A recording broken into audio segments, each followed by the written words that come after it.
di luar itu ya mungkin bisa hampir 4.000-an lah Pak. 4.000 lebih lah, hampir 5.000 karena pasti masyarakat Lampung juga punya imani mandiri khusus yang bukan co-branding yang sendiri ya, karena mereka umumnya juga sering berkeliling Indonesia, apalagi ke Jakarta, pasti penggunaan imani itu lebih kental lagi manfaatnya kan.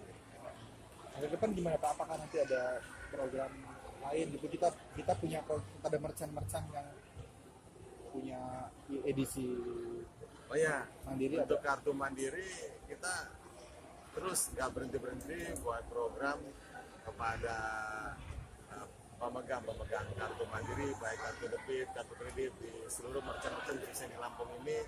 Nggak ratusan merchant lah sudah banyak kita kerjasama untuk kemudahannya dan